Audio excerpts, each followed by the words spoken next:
श्रीभगवानुवाच ऊर्ध्वमूलमदशाखा भास्वतं प्रारुर्यं छन्दांसि यस्तपर्णानि भाष्यं वेदस वेदवी अद्वासं प्रसुतास शाखा गुणा प्रवदा ऋषय प्रवाला अद्वैष्यमूलानुसन्ततानि कर्मानुबन्धीनि मनुष्यलोके न रूपमस्ते ततो बलन्ते नातो न चादिच सम्प्रतिष्ठा अस्वस्थमेनं सुविरूढमूल मसङ्गशास्त्रे दन्ददेव चित्वा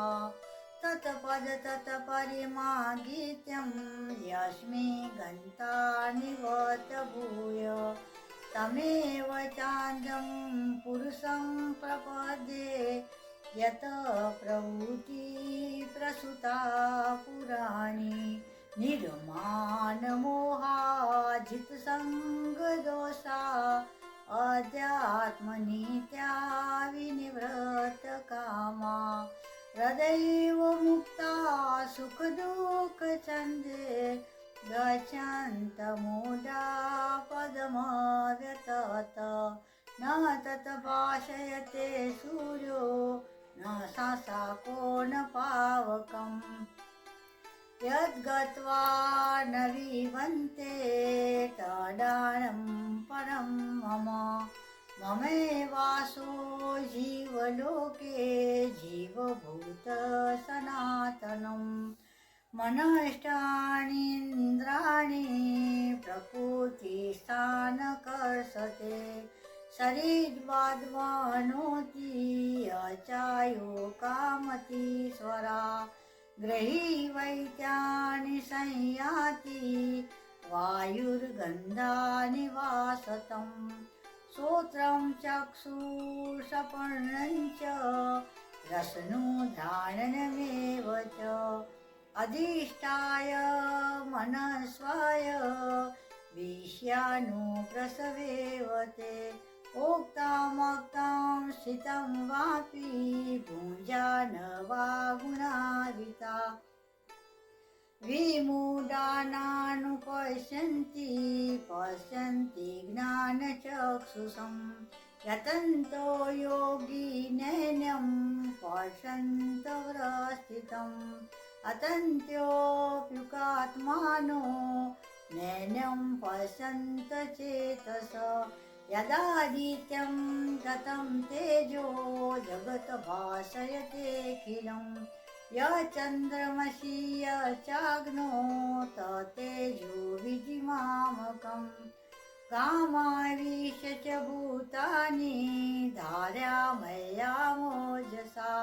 पुष्णामि चौषधी सर्वा सोमो भूत्वा रक्षात्मम् अहं वैश्वानरो भूत्वा प्राणिनादेहमाश्रित प्राणापानसमायुक्त पञ्चमयं चतुर्विधम् सर्वसचाहरदिशनिवृष्टो मतसमृद्धिज्ञानपोहनं च वेदे च सर्ववेदो वेदान्तकृतिदविवेय चाहम् द्रवी मे पुरुषो लोके क्षरक्षर एव च क्षर सर्वाणि भूतानि कूटस्थान उच्यते उतं पुरुषोत्तम्य परमात्मेयो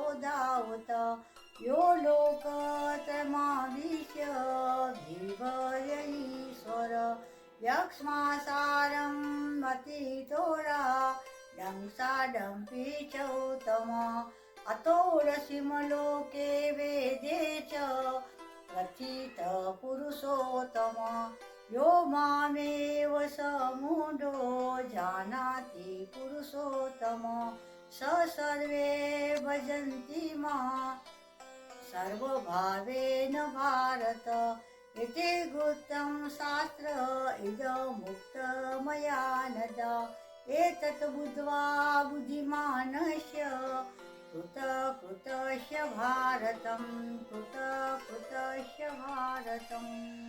વાત શ્રી ધરતી માતાએ પૂછ્યું કે હે ભગવાન, હે પ્રભુ, પ્રારબ્ધના કર્મને ફળને ભોગવતા મનુષ્યને એકનિષ્ઠ ભક્તિ કેવી રીતે થાય છે? શ્રી વિષ્ણુ ભગવાન બોલ્યા, પ્રારબ્ધને ભોગતો જે મનુષ્ય સદા શ્રી ગીતામાં આસક્ત રહેતો તે જ મનુષ્ય આ લોકમાં મુક્ત અને સુખી થાય છે. તે કર્મથી બંધાતો નથી. જેમ કમળના પુષ્પને પાણી સ્પર્શી શકતું નથી, તેમ ગીતાનું ધ્યાન કરનારને મા પાપાજી પાપો કરી સ્પર્શ કરી શકતા નથી. ગીતા વિશે વિચાર ચાલે છે, તેનો અભ્યાસ કે શ્રવણ થાય છે, ત્યાં પ્રયાગ આદિ સર્વે તીર્થો રહે છે. ગીતા જ્યાં ભણવું, ભણાવવું કે શ્રવણ થાય છે, ત્યાં નારદ, ઉદ્ધવ, પાર્ષદો તરત જલ્દી સહાયક થાય છે. હું ગીતા જ્ઞાનનો આશ્રય લઈ ત્રણેય લોકનું પાલન કરું છું. ગીતા એ મારી પરમ શ્રેષ્ઠ વિદ્યા છે, તે બ્રહ્મરૂપિણી છે, તેમાં કોઈ શંકા નથી.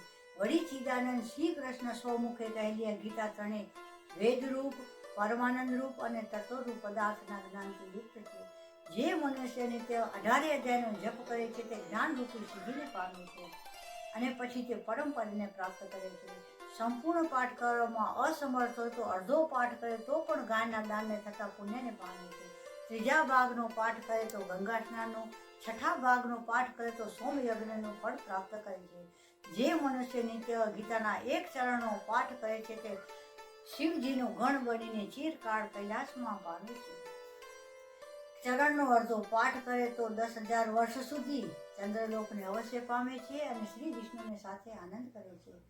ગીતાના 10, 7, 5, 3, 2 કે 18 શ્લોકનો નિત્ય જે પાઠ કરે છે તે મોમંતર સુધી પશુ આદિનો અધમ દેહ ન પામતા ફરીથી મનુષ્યપણું મેળવે છે અને ઉત્તમ દુર્લભ ગતિ મેળવે છે.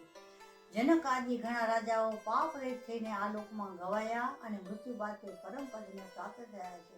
ગીતા એવા ઉચ્ચાર સહિત મૃત્યુ પામનાર પણ સદગતિને પ્રાપ્ત થાય છે. સુત ઉવાચ, સુત કહ્યું કે મેં આ સનાતન મહાત્માએ કહ્યું તે ગીતાના પાઠને અંતે જે પાઠ કરે છે તે તત્કાળ ફળ પામે છે.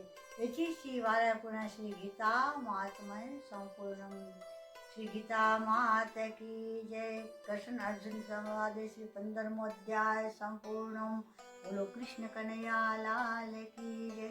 યોગેશ્વર ભગવાન કી